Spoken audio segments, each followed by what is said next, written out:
The reason for the success of Heartbeat is it's something that no other programme has been. It's a drama. Get back! It is also a soap. Time, gentlemen, please! And it is also a sitcom. Mind your head.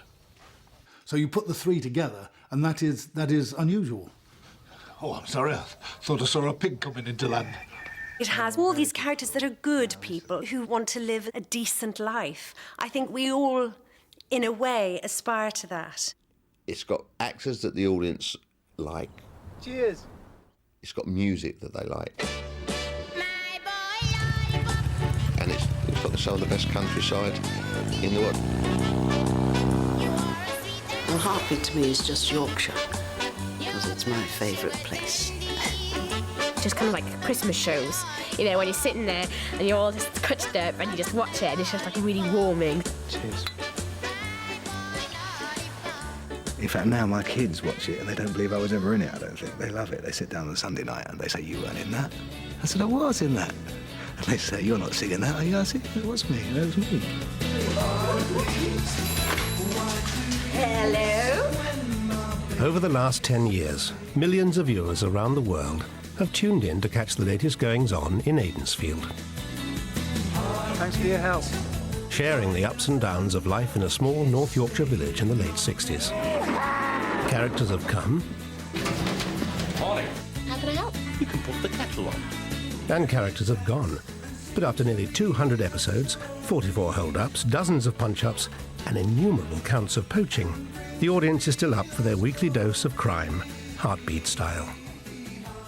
Back in 1992, though, Heartbeat was made of stronger stuff than the Sunday night cup of cocoa we know today. Anything else? Yeah. Yeah. It's not my birthday, is it? Come here. You stupid bugger! Go on, run, you malingering! Bugger that lifted him. Alfred did kill the bloody bird, but it was an accident, Mr. Blaketon. This is a police station, not the bloody co-op. Champagne for your talent, sure. And Blaketon said, bugger, sod. You know, I mean, he swore. That was in his character. And that was allowed. It was a hard-hitting Friday night drama series. Because when we first made it, it had to have nudity and swear words in. Yeah. The odd glimpse of Niamh Cusack slipping out of bed. I think Nick was naked in the first series, wasn't he? Niamh was. No, Nick was. He got out of the bath. Yeah. No, because she was naked, but with his police jacket on. Right. She looked great. Afterwards, I'll never forget, we were shooting the scene and this man drove up in his, it wasn't a tractor, but it might have been a Land Rover, but, you know, a fella from around about. And the series had been out. And he wound down his window and he said, "Are you Kate Rowan?" And I said, "Yes, I am." And he said, "Well, you're a lovely girl and I hope you never take your top off like you did." And I thought, you're so right, you're so right. It's just like old times. Heartbeat is based on the novels of Peter Walker and his unique experiences of life as a village bobby in the 60s. When I arrived at the police house on the very first day, there was a pair of hares shot and they're hanging on the doorknob, and there was a cabbage on another doorknob, a pair of pigeons somewhere else. There was all these gifts, you know, waiting. And I had no idea where they come from at all, and I never did find out. Yeah, I remember. That's right, it did happen to him. Yeah, they hung a rabbit up or something, which was a bit of a shock. What's the joke? It's a present. A present? Where are you from? Anonymous. It's the local way of saying welcome. But for 13 years, the fictional constable's only beat was the bookshelves. It was only when producers had the idea of combining medicine with crime, the heart with the beat, that the drama series made its TV debut in April 1992.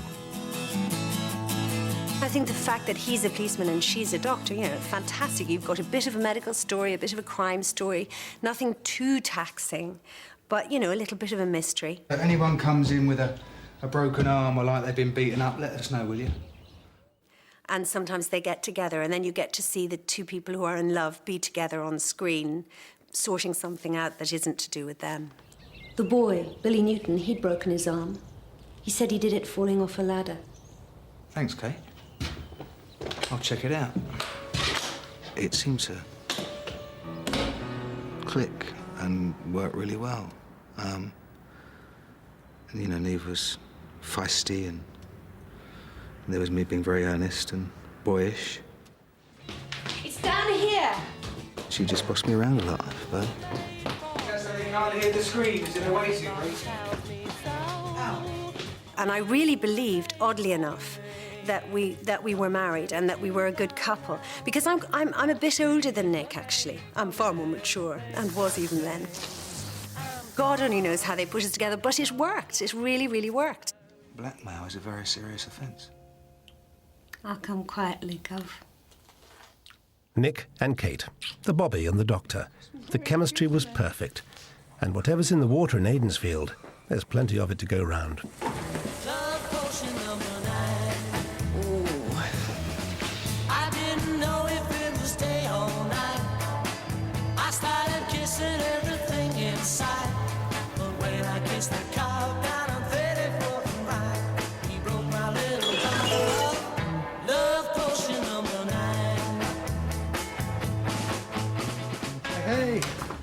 As in life, so in Heartbeat. Love never runs to plan. Nick was left holding the baby when Kate passed away, until schoolmistress Jo came along and the nation's favourite PC found happiness again. Better late than never.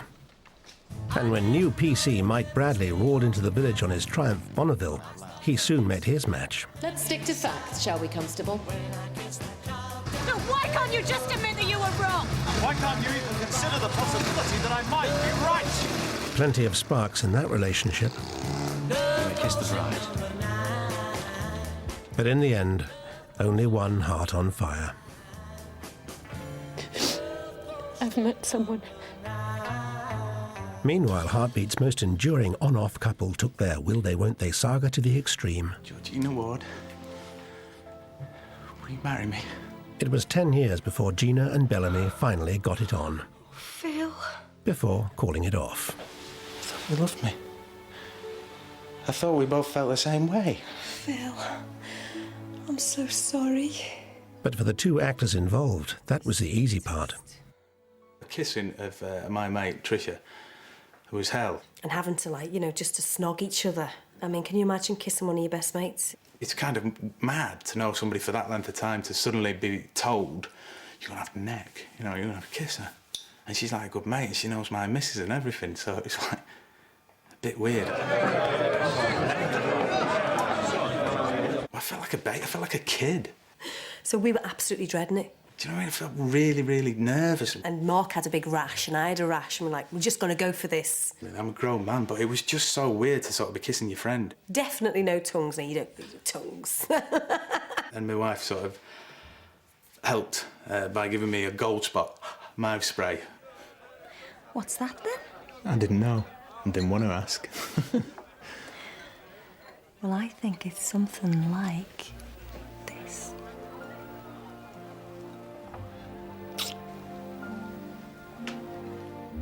So that's collusion. It's good. But love is a peculiar, unpredictable animal that springs up where you least expect it. You better give me a packet of crisps for Alfred. With him and me, it's not just infatuation, you know? It's the real thing, isn't it, son? There have been 3 Alfreds. The first one was a dog called Tramp, who was absolutely marvellous. Tramp. Gorgeous. Very talented. Took a bit too long in makeup sometimes, but, you know, he was a star. He got a little bit long in the tooth and his eyesight wasn't all that wonderful. Then we had Rosie after Tramp retired. A bitch. And Rosie didn't like it very much. She didn't like being squashed in the truck with me and Bill at all and used to whine a lot during dialogue scenes. So Rosie, unfortunately, had to go and do Chocolate Buttons ads or something. I don't know. She may be on the dole now. So we got rid of Rosie and we got her brother in, a dog called Boots, who's doing very well. Much bigger than the original one, but nobody seems to have noticed. Both the dogs have had something. I could never get on with the bitch. Any last requests? Peggy Sue. Penny Bits and pieces!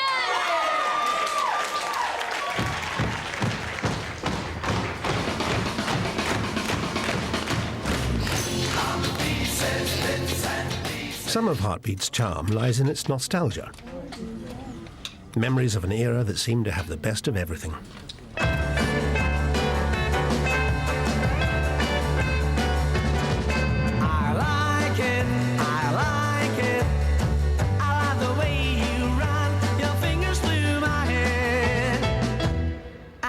The way you tittle my chin, and I like the way you let me come in when your mama ain't there. I lived through all that. God knows, I was about 100 when in the 1960s. I think we got that extremely well. It's the vehicles and motorbikes, the clothes, everything. There she was, just walking down the street singing. Come on, you two. Tapping her fingers and shuffling her feet singing. She looked good. She looked fine. What do you think? I think the 60s clothes are really unflattering. They were made for small boys, I think, and they're just really, really bad. Now that's a nice tie. Thank you. Maggie's tweed skirts, no jumpers. It's all the man-made materials. Put your shirt back on, David. You can't imagine people going, oh, yes, this is really lovely, 100% polyester, it's fantastic. It's like Chinese torture, do you know what I mean? Because there's something always itching where it shouldn't be itching. Do you know what don't like it. My husband would have been reasonably interested in me taking the nurse's uniform home, but that was about it, I think. Sorry.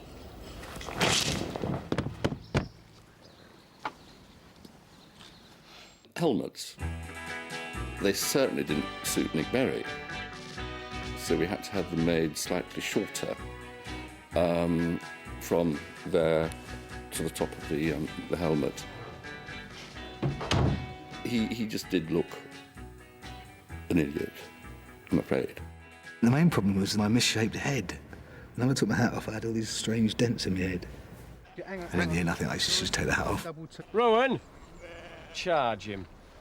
He can't. He's not got his helmet on. From helmets to pelmets, high fashion can be a tricky thing, especially on the Yorkshire moors. You'll fit in with all the other bigwigs. Neve Cusack, when she was Nick's wife, wore trousers much more than a doctor would ever have worn because of the thermals that she wanted underneath them, quite frankly. Well, it's the middle of winter, hardly the time to go wandering along the riverbanks, is it? Oh, it's quite the best time if you like to fish in solitary state. I remember poor old costume putting, I think it was plastic bags on my feet to try and keep me warm. I just could not bear the cold, and it really showed, you know. I was very goose pimply and purple-nosed and drip, drip, drip. You take care now, Alex. I will. Bless you. Bye. Bye. Oh. And Martin thought of the sheepskin coat, which he got specially made, and a hood as well. So, you know, we were covering all eventualities. The sheepskin coat I got given at the end, and I still have it. I really love that coat. Well, at least something positive came out of it. I met the Carvers. Keeping out the cold is the last thing on some people's minds. Nick, are you listening? Uncle George! Well, yes, we did have a bit of trouble with Gina, because we had to really show her how to do a bunny dip. When I first went for my fitting at Angels, he taught me how to, you know, to bend up and down, getting out the car. It's called the bunny dip, I think. And what way to, you know, to present myself with the little skirt on. We had to reshoot that scene. Too much liquor shots going on, so we had to reshoot that first scene. It was a nightmare. Bloody cow. But it doesn't matter, I don't care. I just flash everything. And then they just reshoot it if I'm showing too much. Gina not only shows how it's done down below, but also how it should be done up top as well.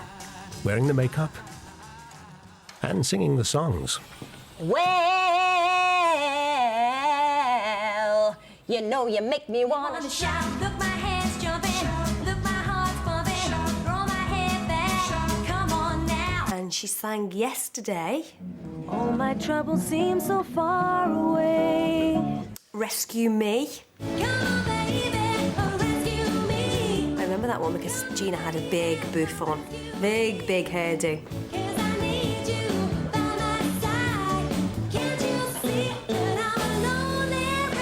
Crying in the rain. I'll do my crying in the rain. No, it was good. Yeah. The 60s. It gave us an opportunity for some music, didn't it? Bit of music and, yeah, and the old cars. Yeah. The Heartbeat Cars. A dazzling lineup to get any classic enthusiast hot under the bonnet.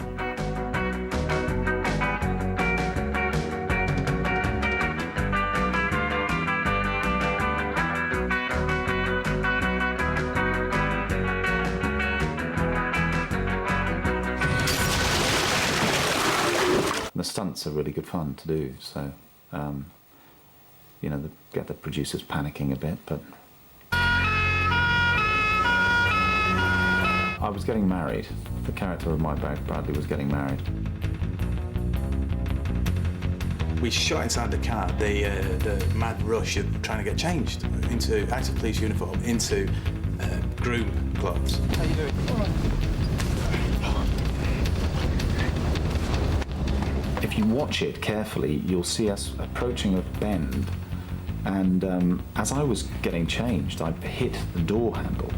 And his elbow really, you know, knocked it out, and he started to fall out of the car.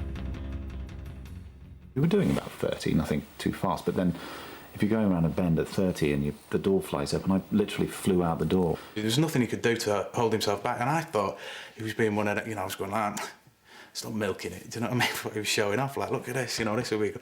And he was actually falling out, but like a schmuck, because I'm driving, I put my foot down, so I nearly killed him anyway. They just sort of grabbed out and pulled him back in, and they kept it. It's great. Whoa! Okay. And the director was going, great, we'll use it. Oh, can you do it again? I said, you've got to be kidding. Oh, God, Jackie'd have killed me then. To get on to Craddock about that. Yeah, I know. Those old cars, I tell you. This is a police emergency. Say that again.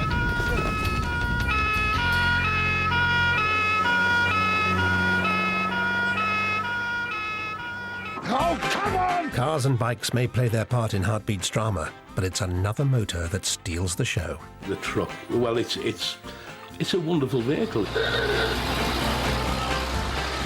This little truck behind us is a 1956 Morris commercial, known as Greengrass's truck. In other words, to the family, it's known as Mandy Morris. The guy that hires it to Heartbeat actually used it as their working vehicle. They had a scrapyard business up in the northeast. It fetches and carries virtually every day.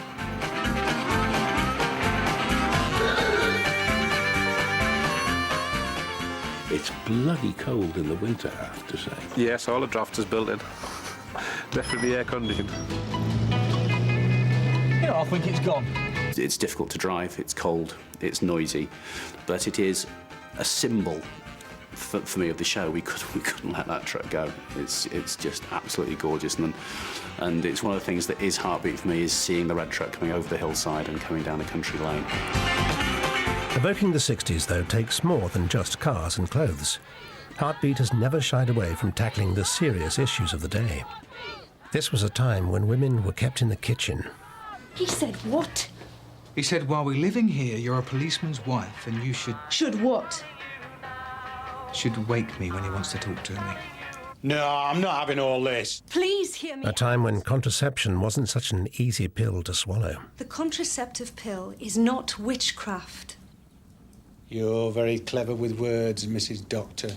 And the 60s also saw the outbreak of an epidemic few thought we'd ever see the like of again. Sorry? Get back to the gate. Don't you know the precautions? We've not got the disinfectants out yet. It's Mr. Manston. Don't be such a bloody idiot, man. Get back to the gate. I'll talk to you there. I understood you wanted to see me. What makes them acceptable is that they are not treated as issues, but they are treated as personal tragedies. I know them all like bears, Mr. Owen. Seen them born. Seen them come up from calves, fussed over them, bedded them down at night, seen to them when they were badly.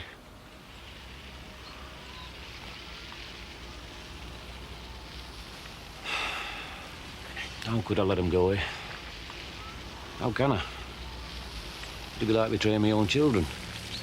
We did this story on Foot and Mouth, which I think was probably one of the most outstanding episodes. Nights in white satin, never reaching the end. Great use of the music. We used a Philharmonic version of Nights in White Satin, which just fitted everything that was going on. Never meaning to send. Beauty I'd always missed with these eyes before. Just what the truth is, I can't say anymore, 'cause I love you. Yes, I love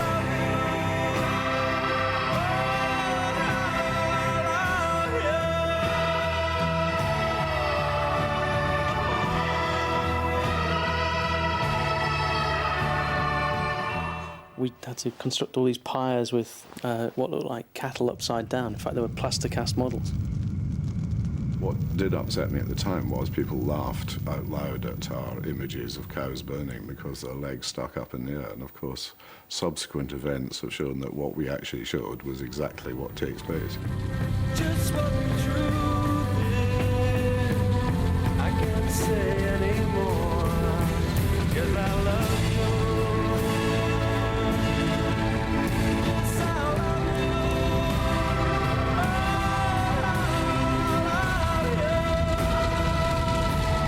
You really understand how, you know, horrific it's been for all the farmers around the country. You know, how it really is the end of their lives. For some of them, it feels like the end of their lives.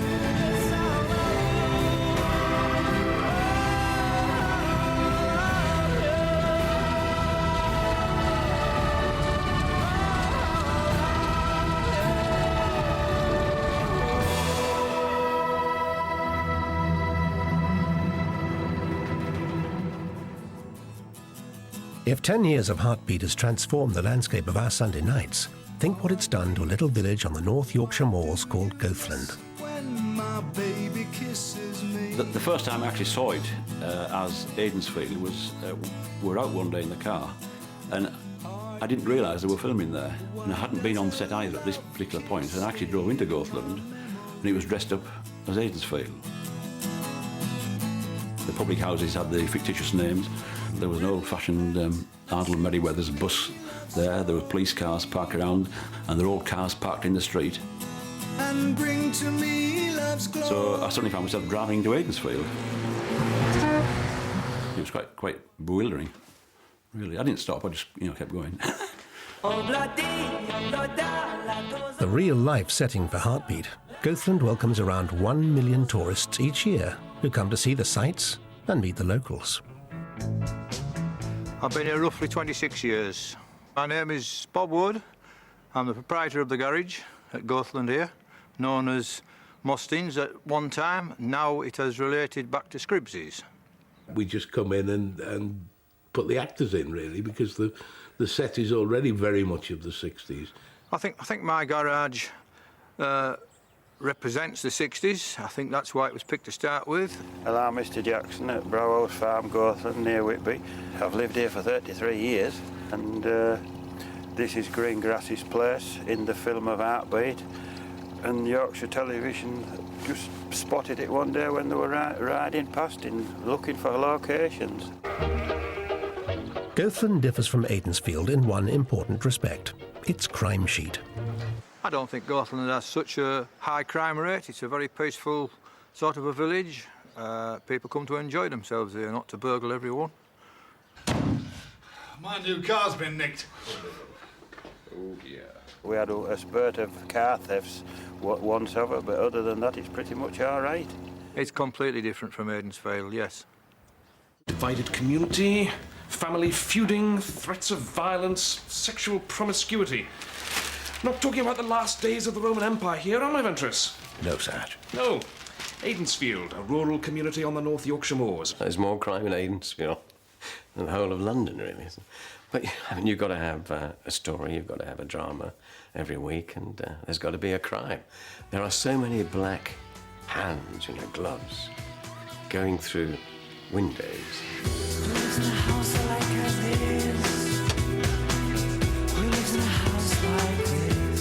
Right, let's do it. In number 18, there lives a big butch queen. He's bigger than Tyson and he's twice as mean. In 666, there lives a Mr. Miller. He's a local vicar and a serial killer. Oh, we can find the time to come and stay a while in my beautiful neighborhood. My neighborhood, my beautiful neighborhood. My neighborhood, my beautiful neighborhood. With crime that rife, it's a good job the boys in blue were just a phone call away.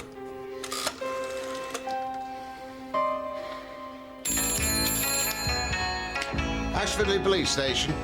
Which railway station? That is not the way to answer a police telephone. Thank you. Once upon a time, long, long ago, rural events in this area were crime-free. Of course, what they hadn't bargained for was Bellamy's grandmother. Why? What's up? New sergeant. Had you forgotten? Oh, that. He's seen them come and go, haven't you? They come, they go, and in between, they dither. Morning. Morning, Sergeant. Hey. I'm Sergeant Merton. At the moment, we've got a Scottish sergeant, Duncan Bell, the actor, and his character's come along, and it's a bit mysterious at the moment. He's playing it very straight, which is great. You'll find I don't put formality ahead of doing the job. You kind of don't know where he's coming from. For the same reason, I'm not especially fond of paperwork. That's why I'll be leaving that to you.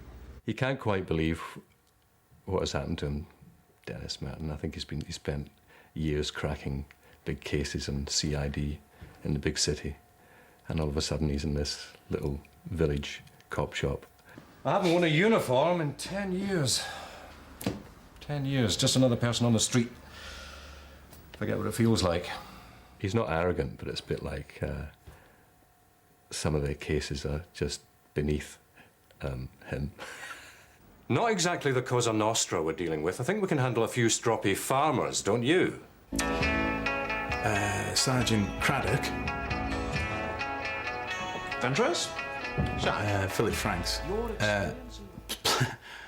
Played it in such a way that he was determined he was right, and he would resolve any situation, and he knows best, and quite frankly, he was always wrong. It was a mistake on my part to exclude you from the case. My apologies. Well done. It was funny. It was like, yeah, right, Sarge. Humble pie. So that was kind of nice, because again, a different kettle of fish to Derek. He was so old school. Foul it up, and there's trouble for all of us. But mainly for you. Now, this horrible corporal used to come up and say, "You're an horrible little man, you are." And with a cap over there, and I thought, right, I'll cut my hair short, I'll grease it back, and I'll shout, "Rowan! My office! Now!" Nick, it was Rowan. Benches. There's an ugly rumour sweeping Aidensfield, Ventus. I didn't get time to do it, Bradley. A heart attack meant early retirement from the force. Blaketon found himself unwittingly behind bars. First in the post office, then in the pub. Aidensfield Arms. But even as an ordinary citizen, Blaketon kept his eyes peeled, much to the dismay of one Claude Jeremiah Greengrass. You've got to stop, Claude, stop! Too kind. Blaketon was always determined to get hold of him and bang him up one day, and I used to love going after him. I'm arresting you for trespassing, breaking and entering, desecration of a burial site, and grave robbing. Have you left out kicking a policeman? Greengrass, on your feet. Now watch it! Yeah, all right, get down here for you. Move! Hey!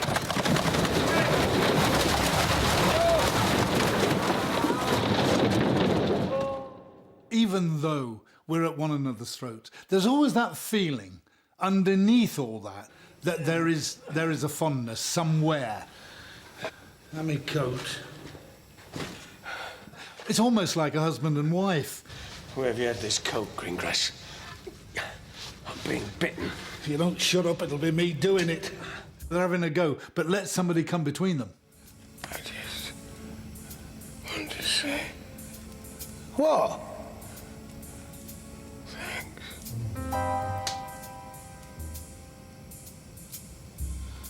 It's the most intelligent thing you've said all night. Although it was emotional, he's ready to have a go at Derek. Even then Derek says, oh dear, you know, and you had that feeling that poor Derek was going into a coma again when he realised who'd helped him. One felt that he'd rather be dead. Oh, you shut up, Blaketon. You heard what the doctor said. If it hadn't been for me keeping you warm, you'd have pegged it. So you keep telling me. If you really want to crack a case in Aidensfield, look no further.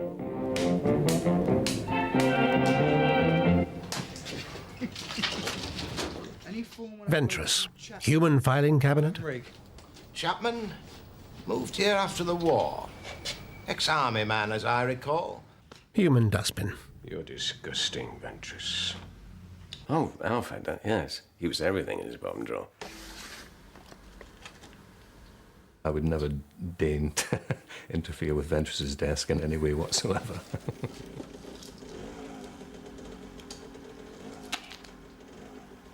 Eggs, shells. Ash, fags. There's old Billy, sort of smoking fags. For 10 years he doesn't smoke. Oh, don't worry, we're all right. The cavalry's arrived. Motley crew, perhaps, but behind the smokescreen, Ashfordley Police are genuine all-action heroes.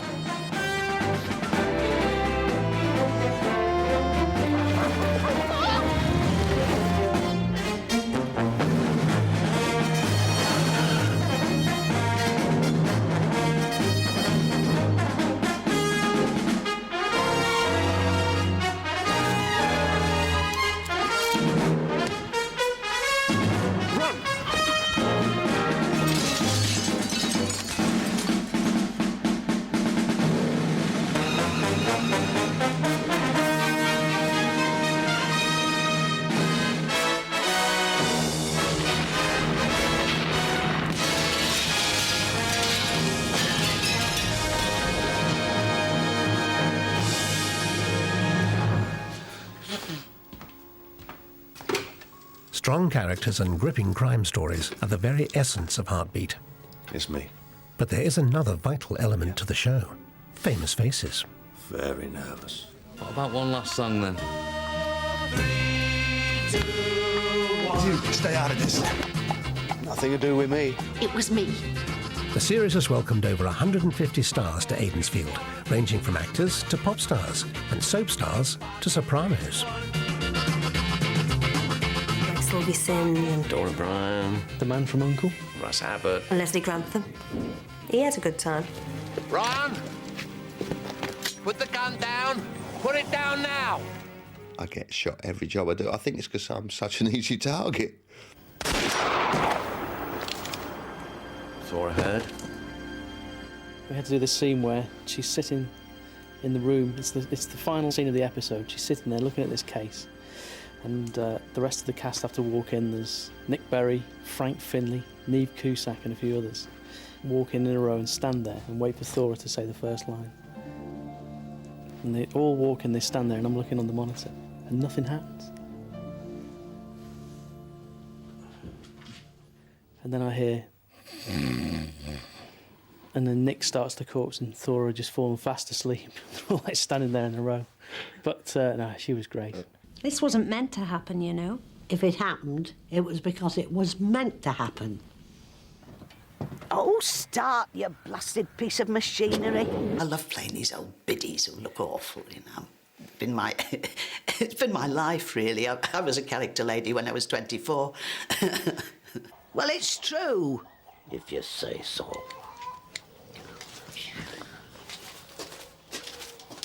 We started introducing celebrities because celebrities started asking us if they could be in it. That's the time. That's the time. Where are you going, son? Onwards and upwards. Well, we're going in the opposite direction, so we can't help. I found out Gary Barlow was coming into it. I was like, oh my God, because I used to love Take That. I still do, actually. He's playing the piano, and then Gina's just staring into his eyes. Didn't have to act that one, though, because I was like, oh, he's lovely.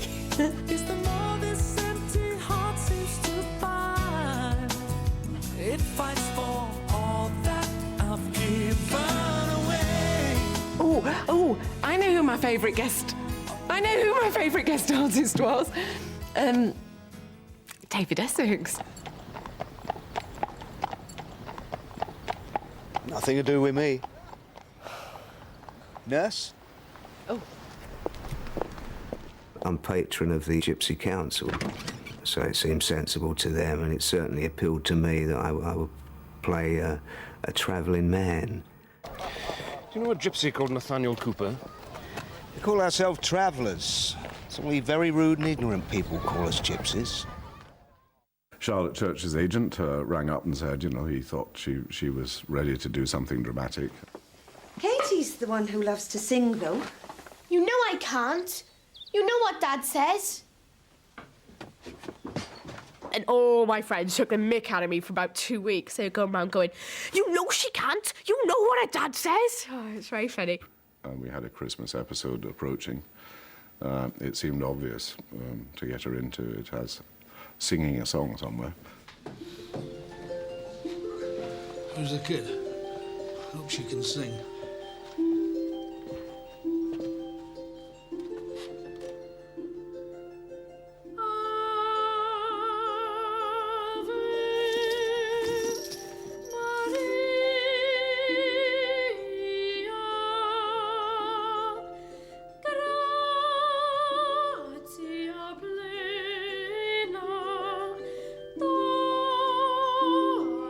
And I had to wear the most horrendous things. The one dress. It had this big white lace collar with these big white lace cuffs. And oh, it was awful. I had this big bow in my hair, and I was thinking, it's all for art, it's all for art, it's all for art.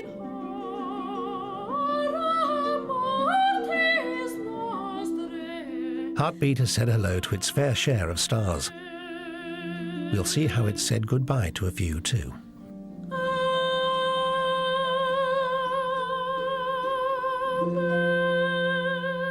We've already said.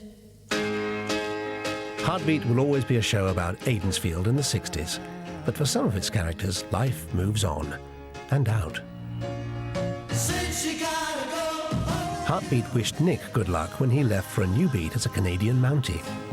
Go now, go now. Hey, It's very quiet in here tonight, isn't it? It raised a glass to Nurse Maggie Bolton when she said goodbye to Aidensfield.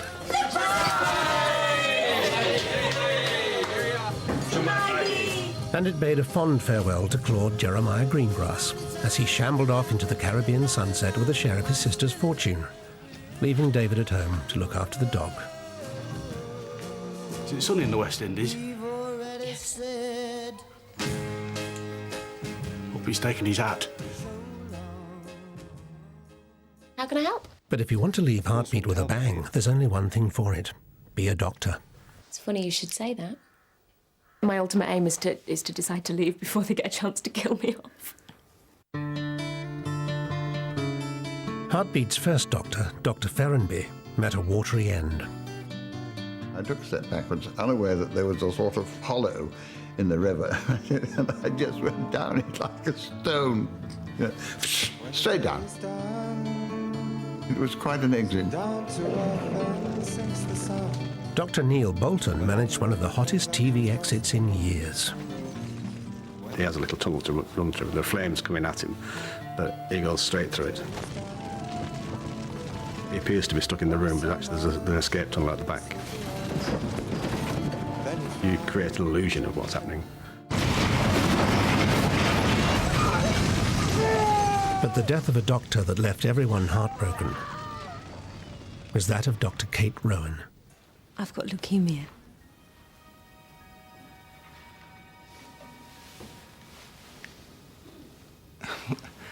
Why don't I just go out and we'll start again? Nick, it's true. Acute leukemia.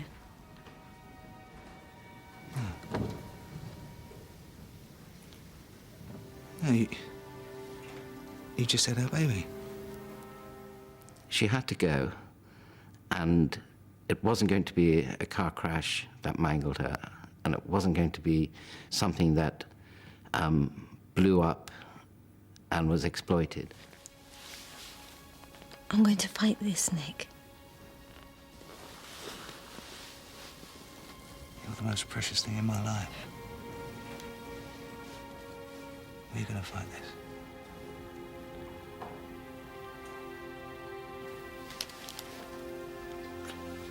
It was rather abrupt, but it seemed to work, and it was medically proven that it worked, and that satisfied me. All the rest then was down to the skill of the writers and the performers. So what have I got now then, Ventress? A mucky carburettor. A car that sounds like firework night gone wrong side. Well, what's wrong with you? Just spoke to Nick. Kate's got leukemia. Kate? Kate Ruin? Leukemia? But she can't have. She's just had a baby. They don't reckon that she's going to pull through. She's so young. She's only a couple of years older than me.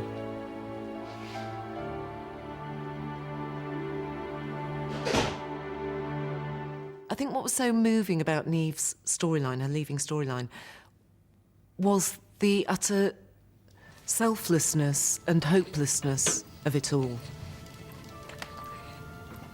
It wasn't very difficult to get worked up for those scenes.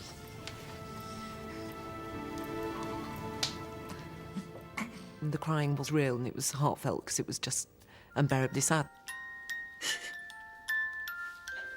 Phil, can I ask you something? Yeah. Look after Nick for me. Kate, she's lovely. Looking at this tiny baby and knowing that she's not going to see her grow up or even become a toddler. I suppose because I just had a baby, you know, it was very easy to do. It was very easy to kind of imagine how awful that would be. I mean, just unbearable. It was amazing. She was in the front room of the house and she was picking her baby up and she started crying and things. It was just absolutely incredible. Little baby.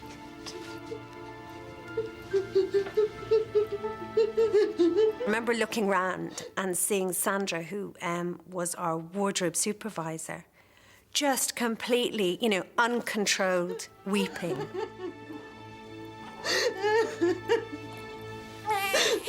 I've never seen a crew with so many tears in their eyes. I mean, there were big, hard men doing that halfway through a take you could hear them sniffling and things. It was got to be the saddest thing that I've ever done in my life. And it was just, you could tell that it was working, because when you get the crew in tears while they're shooting something, it's quite an extraordinary experience. Kate?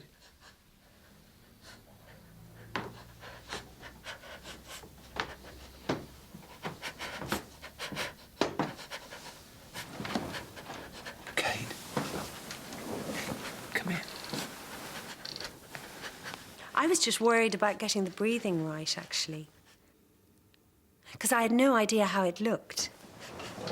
Nick was behind me, so I couldn't see his face, and anyway, my eyes were closed. So I was just doing the breathing and hoping it was okay. Oh, don't even get a kiss. And then I stopped, and then, you know, Tim said, cut. That was it. End of Kate. Bye-bye, Kate.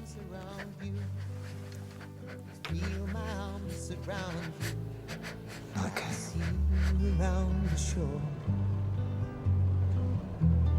Each night and day I pray and hope that I might find you, and hope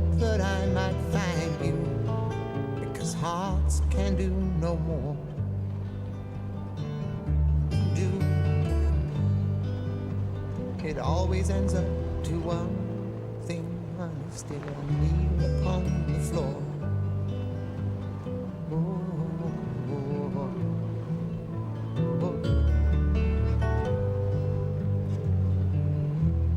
How can I tell you? We had to go and reshoot it because they didn't think I was moved enough. So the makeup lady put a load of, menthol or whatever cheat you use in your eyes.